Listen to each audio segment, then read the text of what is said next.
ரோசா செடிக்கு ஊத்துங்கண்ணா.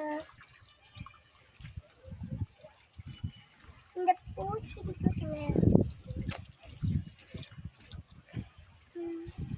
அந்த மரவள்ளி செடிக்கு ஊத்துங்கண்ணா.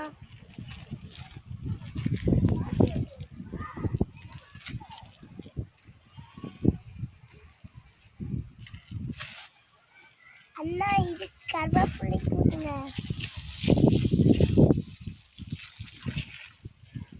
அண்ணா இது கத்திரிக்காய்